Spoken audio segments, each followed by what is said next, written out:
Now, I don't know about any of you, but I love a messy relationship.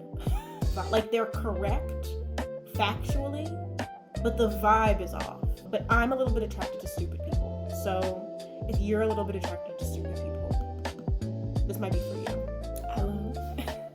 Hello, everyone. Welcome back to my channel. My name is Haley. It is so awesome to be here creating this wonderful, beautiful video for you all. Today, I am going to be talking to you guys about my top 5 books of 2025. The reason that I am talking about my top 5 books of 2025 and not like my top 20 books or 25 books of 2025 is because I only ended up reading 20 books this year. And I say it like that just because my reading goal was to read 12 books. So I did really awesome in terms of my reading goal. But I feel like 20 books just isn't really that much. Like, I'm proud of myself for reading that many books. Like, that's a lot for me. And I'm really proud of myself for dedicating that time to reading that many books. But, like, in the grand scheme of things, it's not really that many books. Today, I have a list of 5 books to talk to you guys about. 4 of them are 4-star books, and one of them was my only 5-star book of this year. I got hit really hard with the bell curve for my 20 books. I literally had like 5 books in my like 4 to 5 star, and then 5 books in my 2 to 1 star, and those other 10 books are all 3 stars. Like, I read so many mid books this year. So if you guys want to listen to me talk about the books that were like very incredibly mediocre, please let me know. Because I honestly feel more disappointed with most of those 3 stars than any of like my 2 or 1-star books that I read this year. I'm gonna pull out my laptop because I keep track of all of my books that I read in the year on a Notion page, or all the books that I read, period, like as of 2 years ago. I think that if I were a more cooler, low-key, I would keep a physical reading journal. But I'm not that cool or low-key, so I'm very, I'm always tense and anxious. I'm not very low-key. So, of my 4-star books, I have one that I don't own, and I think that's the one I want to talk about first because it was one of the books that I read at the beginning of the year. Okay, yeah, I read this book in March. It took me a little bit over a week to read. And it was super short, super snippy, a super easy read if the description of the book sounds like something that you might be interested in. And that is My Sister the Serial Killer by Oyinkan Braithwaite. This book follows 2 Nigerian sisters. One is older, one is younger. The older sister doesn't feel very beautiful, and she's a nurse. She works at a hospital, and she has a big fat crush on the doctor at this hospital. I forget what his name is, but he's described as being a very stereotypical, attractive man, right? Like kind of larger build, cropped haircut, you know the digs. She doesn't feel beautiful enough to ever speak to this man, but her younger sister, who's a little bit of a what's the word? She's not super into trying to settle down. She likes to tell her mom that she's, really interested in settling down, but really all she does is sleep around.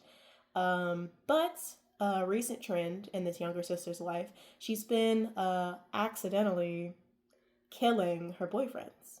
And her older sister, through the bond of family, has been helping her cover it up. It's an unfortunate pattern, but the older sister is like, well, what am I going to do about my stupid younger sister? Like, there's not really anything that I can do. The cops don't even seem to care. Like, all she does is flutter her eyelashes, and like, nobody's ever cared about anything that she does, She's so beautiful, she can get away with anything. Until the younger sister falls in love with the doctor at this hospital. And suddenly, the older sister has a name in this game. I really liked this story. I thought that it was super easy to read. I read it at the beginning of the year, like I said, and at that point in time, I kind of just wanted something that I could just consume really, really quickly, and that's exactly what it did for me. The entire story takes place in Nigeria, a place I have never been, but I'm very interested in going to. It was interesting seeing the way that the family dynamics are different than in America, like obviously, right? But the older sister, her name is Kiorde, she hears a lot from her mother of all people, who she lives with, even as she's pursuing um like working on her own and being independent, but she still lives with her mother. And so her mom inserts her opinion into everything. And now that I've read two of Oyinkan Braithwaite's stories, I recently read Cursed Daughters by her, um, and had very mixed feelings about it. I know that that's kind of a through line with the way that she writes family dynamics, especially if they're about these like women centered families where there are no men, that kind of situation. Which I know that kind of situation very intimately, so it's not like that is odd to me. It's just something that, having read Cursed Daughters, which if you know what Cursed Daughters is about, I highly recommend you go look up the synopsis of it. I'm not going to talk about it here because if I get started talking about it, I'm not going to be able to stop. Um, but I can't say that I was the biggest fan of it. It's one of those 3 stars, like I said, that was like kind of a disappointment for me, and I'm like swimming about. But the seeds are planted for that book in this one, with the way that one of the themes in the story is blood being thicker than water. Like, what's thicker? You know? Like, do I really love my sister enough to let her hurt this man that I care about, even though he doesn't even know that I care about him like that? It was a very interesting story that I was sucked into, and I found very, very fascinating. So if that description sounds interesting to you, I highly recommend you pick it up. And that is My Sister's Serial Killer by Lincoln Braithwaite. I gave that book 4 stars. The next book that I'm going to be talking about, that I also gave 4 stars, I read this book in February, so before I read My Sister's Serial Killer, and this was a book of the month book for January. Another really short read, Andromeda by Teresa Bowman. Instead of trying to describe to you in my own words what this book is about, I'm just going to read the synopsis. And I really hope that you take something from it. Take the same things from it that I took from it, that had me pick this book up for the first time. A young editor develops a close bond with her boss in this shrewd novel about the tension between tradition and modernity, and expectations and reality. The publishing house is anchored like a ship along Stockholm's main street, a large, bright building with an impressive rooftop terrace. The facade, F-A-C-A-D-E, is a grid of wood and granite. Flags with a cursive R swaying in the wind. R as in Rydens.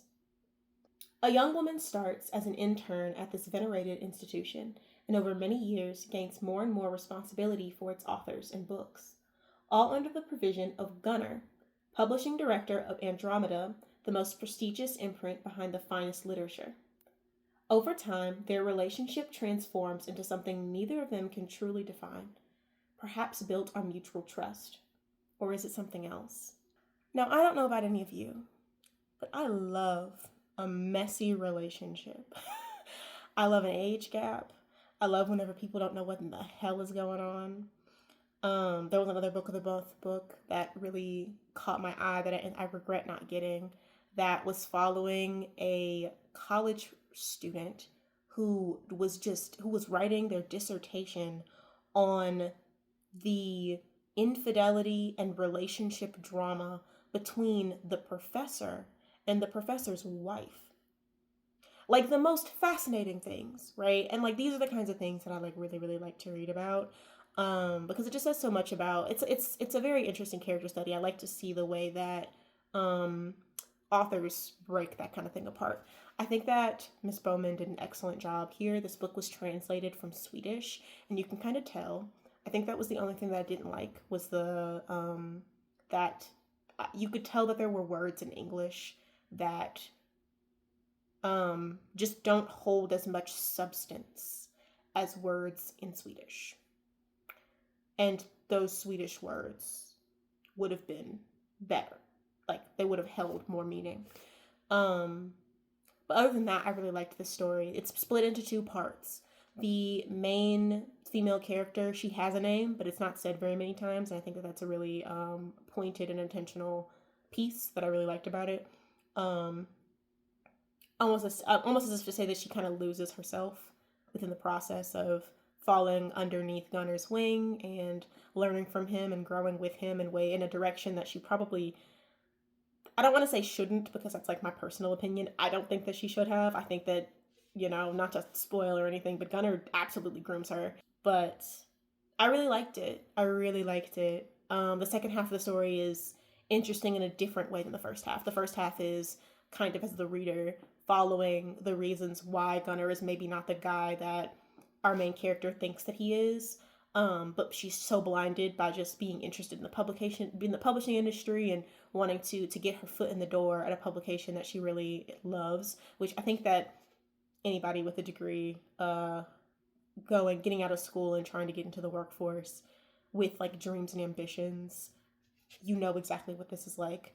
But she's very blinded by that. And the second half of the book is kind of the fallout of that and her realizations, some realizations that she does make and some that she completely glosses over. The way that the people at her workplace deal with the relationship that she had formed with Gunner. Super fascinating. I love it so much. That's why I gave it 4 stars. And the only reason why I didn't get 5 stars is because of that translation issue. Because some of the sentences, like, I was so disappointed in myself. I was like, do I need to learn Swedish? Is that what needs to happen? So that is Andromeda by Therese Bowman. I don't know if I said this already, but this is my second time filming this video.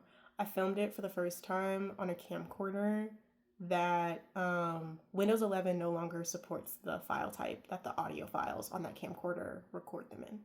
And so I recorded the whole thing in like 3 or 4 parts and then put it all into my editing software, and there's just no sound. No sound. So we're here again, but that's okay. I enjoy talking about books, probably a little bit too much, so it's all good in the neighborhood. The next book that I'm going to be talking about, I read not that long ago in September. Also a curveball, very different from the first 2 books that we read, or that we talked about. But the reason that this book made it so high on my list is, I want to say, because I had so many disappointments, like so many 3 stars, that reading this was like it was like being punched in the face. I was like, oh, books can be entertaining and also like whiplash. That book is Bride by Ali Hazelwood. I don't actually remember if I filmed me reading this book at all. I think I did film myself buying this book though, so that vlog is probably up. I'll link it below so you guys can watch me get this book, as well as the other book that my 5 star for this year. I got both of these books at the same time. How do I even describe this book? Bride follows the heir to the vampire throne, Misery Lark. Her name is Misery because her dad fucking hates her. And as she is given as the woman to be married to the new alpha of the werewolf pack that borders on the vampire werewolf territory. His name is Lo Moreland, and he has very recently taken up the role as the alpha. The werewolves like fight to the death basically over who is going to be the alpha of the pack. It doesn't have to be the death, but this guy was Lo's, I believe it was his uncle, and his uncle was fucking crazy. And so he wanted to fight to the death, and so that's what he got. He got to fight to the death. And Lo wants to create a truce. He wants to like improve the relations between the vampires and the werewolves because it's been really, really bad for a very long time. And as much as Misery agrees with the fact that their relationship should probably be better, they have like racial prejudices against each other because they're just so different. They don't know anything about each other.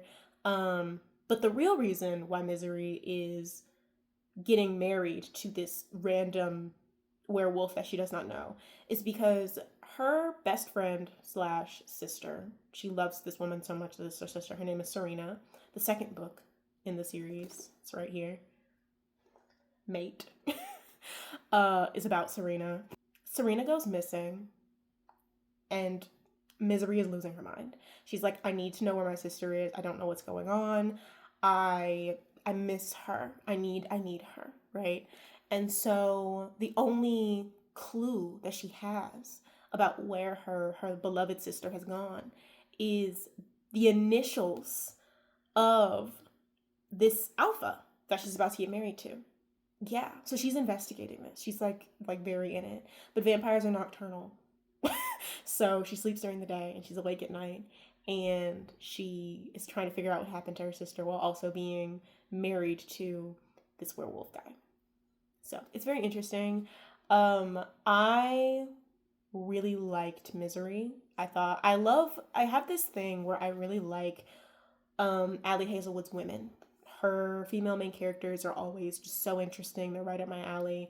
I think that the only exception to that would probably be her her first books, like STEMinist books. Those women are too quirky for me. Sorry, I'm not a millennial. I like her. I love Misery. I thought she was really awesome. I thought she was super capable of standing on her own 2 feet. Which is honestly, I don't know if I said this already, but one of the bigger reasons why I picked this book up is because I was trying this year to get into romance.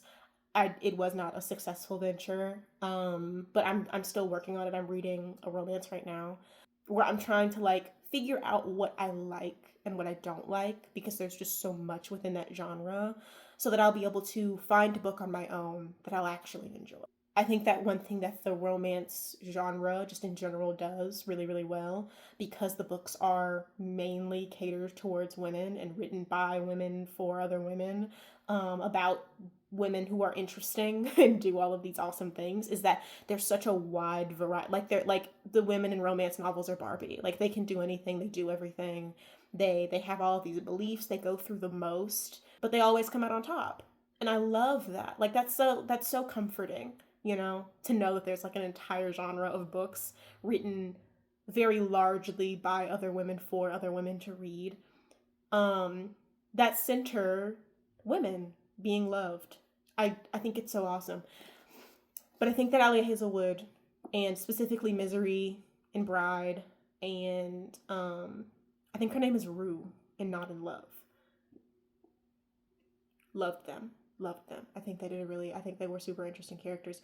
Another thing that I've learned through reading these romance books is that I have very particular standards for what a man needs to be like, both in real life and in my fiction. And I think that Lowe checked a lot of those boxes. He, as much as he, kind of had a rod up his ass a little bit, where he was kind of very work focused, and he kind of neglected himself. He was very duty focused. Not once was he ever rude or mean to Misery for no reason. Not once was he terrible. Was he unreasonable? Right? Whether or not he wants to explain that is one thing. In these stories, the alpha of these packs kind of has the ability to calm other people or other wares even, just by their natural existence. It's just the state of being for an alpha. You become the alpha and you become the what's the word I'm looking for? You become the person in charge, the voice of reason. And I think that I was falling for Lowe a little bit in this story. If he's not Lowe, I don't want him. You know what I mean? In the books that I've read recently that are romantic or romance focused or whatever, you end up with a lot of women who quote unquote need to be saved.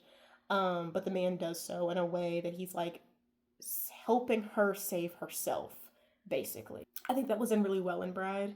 And I'm talking like this and pausing a lot because I'm very pointedly trying not to bring up Mate, because I gave that book it might have been 1 star. I did not like that book. It does all of the things that I'm telling you that Bride does really well, really, really poorly.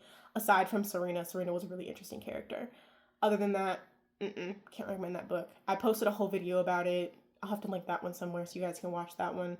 But yeah, no, I do recommend Bride. Bride was really awesome. I gave this book 4 stars. So that's Bride by Ali Hazelwood. I promise we're almost done. This next book is I read this book at the beginning of the year. I started reading it on my birthday, January 10th. And I borrowed it from a friend, but I very recently purchased a copy of it for myself so I could reread it. That's how good this book is. I'm reading it again. And that is Gideon the Ninth by Tamsin Muir. It's kind of dim in here, so you can't really see the cover, but that's her in all of her glory, little Ginger. I don't think that if I could explain to you what this book is about if I wanted to. I'm gonna keep it a buck. What you need to know about this book is the blurb on the front by Charles Stross. Now, do I know who Charles Stross is? No, I do not. Do I really care? No, I do not. But what I do know is that this was a debut novel for Miss Tamsin. And if my debut novel got this blurb, I would be floating in stars in space. I'd be on the moon. Nothing could stop me, nothing could shut me up. The blurb on this book by Mr. Charles Stross says, lesbian necromancers explore a haunted Gothic palace in space! Exclamation point. And that's truly all you need to know about this book. That's all I think anyone has needed to know about this book if you are into lesbians, if you are into a main character with a narrative voice that's going to keep you pulled in for the entire book. If you are into a kind of confusing space opera vibe, this is your book. If you are into, I'm not going to say Hunger Games, but I also don't want to say a battle royale because all of these things are giving the wrong vibe. Like, they're correct factually, but the vibe is off. The vibe is off. If you're into a bunch of gay people with swords fighting to the death, this is your book. Is it kind of long? Yes. Is it a little bit confusing? Yes. But you're big and brave, and you got this. If you want to get into sci-fi, I think this is a really good place to kind of stretch your legs a little bit. I fell in love with Gideon, like actually genuinely. I wanted to kiss her on the lips for the entire book. But I'm a little bit attracted to stupid people. So if you're a little bit attracted to stupid people, this might be for you. Gideon is an orphan to the ninth house. She is a swords woman. She fights with a sword. She loves swords. She loves swords. She loves smut. Or not even smut. She likes porn. And she hates the first lady of the ninth house, Harrow Harkness. And Harrow has been invited along with all of the other heirs to the throne of the other 9 houses to become lictors, which are like necromancers, but they're immortal. They can't die, but they can die. I've read the second book. They can die, but it's difficult to kill them. They live for fucking ever. She's been invited to do this, but she needs a cavalier, and TLDR, the cavalier of the ninth house is a pussy. So Gideon ends up going instead. She's kind of low-key forced by Harrow to do it because they are 2 of 3 children of this generation. Like all the other kids that didn't happen. So they grew up with each other and they fucking hate each other. And they end up on this adventure together. And it's super interesting. If me saying the word interesting 100 million times in this video means nothing to you, I needed to mean something for this. Because this is interesting. It's going to hold your attention. I have my boyfriend reading this book right now, and he's not a big reader, and he almost consumed. We were supposed to read these books together. I need you to understand, I'm maybe on page 80. I'm on page 106. He's almost done with this book. He finished it in a week. That doesn't happen. I truly think that this is for the girls and the gays and the theys and the thems that want to get into some necromantic lesbians exploring a Gothic palace in space. Gideon the Ninth by Tamsin Muir. I gave this book 4 stars. We're now about to talk about the last book that we're going to talk about in this video. My only 5-star this year. And I just need to say that I'm not easily swayed, okay? This year was a big jump for me into figuring out what I do and don't like whenever it comes to reading. And I figured it out. I like a character study, and I like to be emotionally pulled. I also like something that is written with a lot of skill, and typically that means that it's not super long. I think the only real exception to that would be something like this that's like dense and sci-fi, you know. And the book that checked all those boxes and also made me cry. I did cry real tears reading this book. We Are Okay by Nina LaCour. We Are Okay by Nina LaCour follows a young woman named Marin. This is a YA book, so the characters are minors. This book is told in dual timelines, but it's following Marin. So the first timeline is she is growing up in her coastal town with her grandfather. Her grandfather is her only parent because she lost her mother at a very young age. And so her grandfather is really the only person that she knows, right? The only parent that she has. And their relationship is good, but their relationship is distant. And she feels very strongly in this timeline that it doesn't really matter. Like, I have him and he has me and we love each other. And she's happy. She's happy, but she's unsatisfied with how much she knows about her mother. At the same time, she's in her senior year of high school, and she is kind of a little bit in love with her best friend named Mabel. Mabel, I had to find it. She has a really interesting relationship with Mabel that I found super relatable, LOL, where she's in love with her, but she's not really sure how to say it. If you, once again, the girls and the gays, and the theys and the thems, like if you were queer in high school and you didn't know what in the hell was going on, you will relate to what Marin is going through in that timeline. But the second timeline is after graduation, she is at college. She has moved.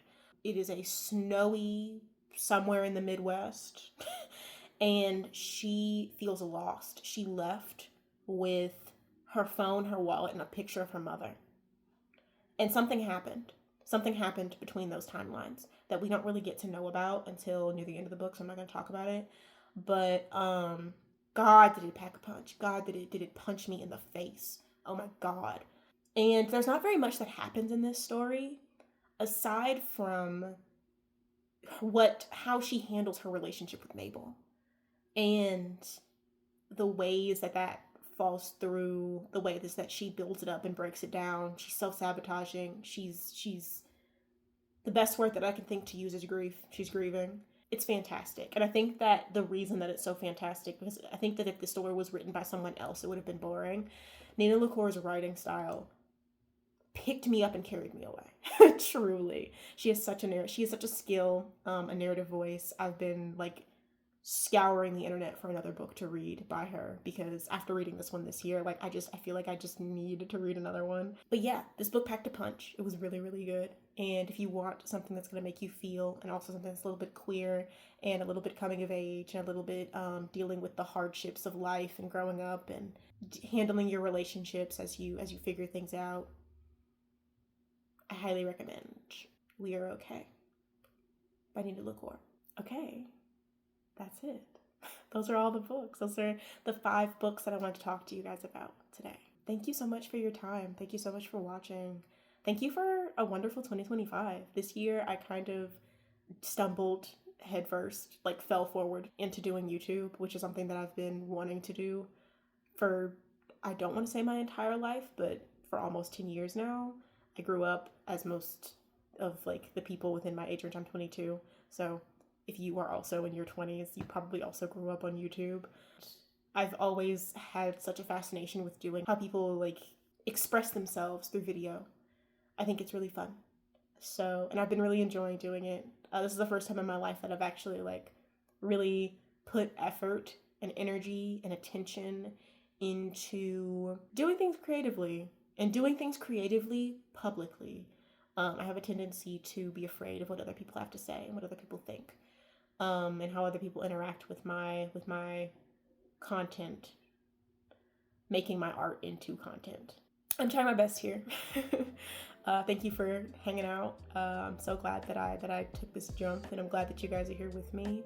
And I'm looking forward to a 2026 full of growth and more art, more creating. I'll see you next year.